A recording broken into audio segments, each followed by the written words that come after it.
What is going on, everyone? Nostalgia 925 coming at you with another Digimon conversation.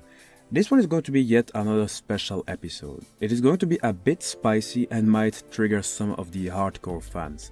And I must say that I love in some way triggering people when it comes to these very interesting subjects, as you know, these debates are always very interesting, even sometimes better than the presidential debates.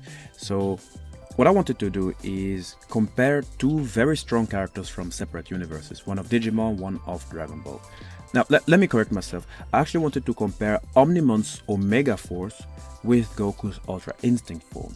I think this will certainly spark a beautiful debate, and that is why I asked the opinions of the followers in the Nostalgia 925 community page, which we will analyze in this video. Aside of the two different forms, we are also going to compare the two characters in terms of powers and survival chances, without forgetting their tools in order to take down the other. I hope you will enjoy this video. Let me start with the comment of Ultra Luchario 91 that wrote the following. It seems like you aren't comparing the strength of the characters, but instead the usefulness of the techniques. So Omega Force let the user see in the future, so it should be better than Ultra Instinct in terms of dodging attacks. Ultra Instinct, on the other hand, will not just let the user dodge without thinking, but also boost the user's power to an extreme level. So my vote goes to Ultra Instinct. A marvelous comment. Let us start by analyzing Goku's Ultra Instinct first, as he is the guest character in this episode after all. You have to know that the Ultra Instinct form is actually a bit complicated to understand. That is why I will try to go slowly, to make sure that everyone gets along and understand the properties. The Ultra Instinct form is a very rare and highly advanced mental state. It is extremely difficult to master it. Even the gods in the Dragon Ball universe admit that it is exceptionally difficult to master, even for them as gods.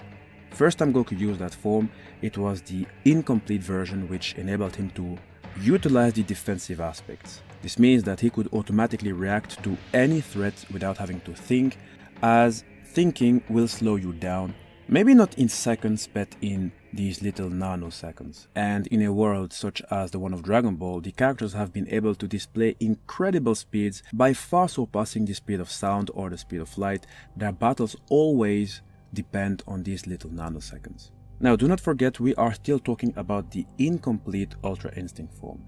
While in the incomplete version, his body can move and adapt on its own, allowing each part of his body to attack and defend simultaneously without thinking. If you think of it, it does sound promising, as it is as if every part of his body, may it be the legs or the arms, it is as if they have separate brains, making them independent from each other. However, this ability is not an absolute guarantee against all dangers and does not make one completely aware of their surroundings to the point that they can avoid specific hazards. But we will see how Omnimon's Omega form might maybe find its way through. Tim Stott wrote the following. Just because Ultra Instinct is good, it doesn't mean that it is 100% perfect, especially when it comes to force in general. A very interesting comment. Let us analyze the mastered Ultra Instinct and see if there are flaws. The Master Ultra Instinct is a form making Goku's power skyrocket above the incomplete Ultra Instinct form, making him the strongest he has ever been in history. Maybe, just maybe, he might win an eventual third battle against Superman in Screw Attack, as he did lose 2 times already. In this form, Goku has a tremendous boost on his Saiyan power abilities, allowing his speed, power, general efficiency and ki to rise.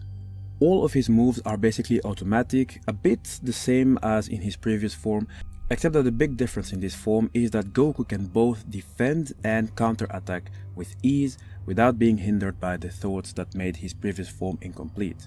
This means that Goku on a mental level is completely different. There are no doubts, no emotions stopping him and his brain and his body. On top of that, despite already being so overpowered, he can channel his range to amplify his power and probably also his speed to staggering new levels. Now, out of curiosity, I was wondering how fast Goku would be in this form, and I did find very interesting forums where people gave their own opinions. The links to these forums are in the description box. And there is one that compared Goku's speed to the Flash of the DC universe, a hero that is only known for his crazy speed, and the comment said the following. Flash is still faster. Don't get me wrong, Goku is no slowpoke. He and a good portion of the Z warriors being faster than light for some time. But Flash has literally beaten teleportation and outrun essentially the Grim Reaper for Speedster. Ultra Instinct, though while a power-up, is more about moving without having to think than anything, allowing your body to react on its own without needing signals from the brain to move. It is an interesting comment. I am wondering how the hardcore Dragon Ball fans are thinking about this statement. Do you guys think that Goku in his mastered Ultra Instinct form is faster than the Flash or not? Now, very important, mastered Ultra Instinct does have limitations. One of the drawbacks is that it costs high stamina, making each exertion very stressful. And the form also has a time limit, which is not 10 minutes, which is not 20 minutes, but probably less than 5 minutes, maybe even less than 2 minutes. But then again, Dragon Ball has a certain logic of making 1 minute seem like 5 hours. Once the time limit is reached, blood will rupture from the user's body, as well as dark electrical shocks that will cause them severe pain and eventually force them into unconsciousness. Now this is very important because this will mean that the battle against Omnimon and its Omega inForce will be one of speed. Now let us take a look at Omnimon's Omega inForce to understand what the Digimon is capable of. The Omega inForce is a force that was actually acquired by Omnimon and inherited by Omnimon X. So we are going to focus mostly on this particular Digimon. The Omega inForce allows Omnimon X to instantaneously read ahead in battle and respond accordingly. This does sound similar to the mastered Ultra Instinct abilities, except that the Omega inForce does not seem to have any drawbacks. On top of that, it draws out and raises the combat sense and potential to the utmost limits by means of the X antibody, no matter the circumstances. In case you do not know the X antibody, it is a vaccine that made the Digimon stronger than their normal counterparts. It also made them immune to the X program, which is a program that eliminated 98% of the digital world by a mysterious Digimon under mysterious circumstances. Don't worry, I myself, Nostalgia925, will discuss that in detail to make you understand how dark Digimon actually is. And I'm talking mostly to the Dragon Ball fans that are here for the first time. I say random things, said the following. No contest, Goku has enough power to shake infinity and is faster than light, and I'm pretty sure he can punch a hole through Omegamon's body. No contest. One flattens the other unless one has a X antibody. Well, you said so, unless one has a X antibody. You see, I can imagine that all those that watched Dragon Ball and know their punching power, some would be quick to say that Omnimon will not make it. But my friends, you have to know that Omnimon has tools that can wipe out Goku. Here is a comment of Warrior. While I cannot say that Omega Force outbeats Ultra Instinct, I am pretty sure all LILITH does. All Omnimon has to do is touch Goku with his sword and he is gone. Goku has a lot of power, but his defenses are nothing to write home about. Plus that has the tendency of gouging out his opponent's strength by taking their hits head on. Omnimon X All Delete is an ability invoked from the Grey Sword, so that anything that comes in contact with its edge is not cut, but erased. Knowing this, I would say that the battle is going to be very 50-50, even though I could say that one has slightly the upper edge. Both forms, meaning the Ultra Instinct and the Omega inForce, have more or less the same abilities, except that the Omega inForce has less drawbacks. So in the end, it will all depend on whether Goku will be able to finish Omnimon X before the mastered Ultra Instinct runs out and leaves him vulnerable. We all know that Goku has the potential to finish his opponents in that record time. However, Goku will have to be careful to not be touched by Omnimon X sword that can simply erase someone by the touch. And without forgetting that the Omega inForce, once in use, is going to make Goku's moves a bit predictable, giving the opportunity for counterattacks.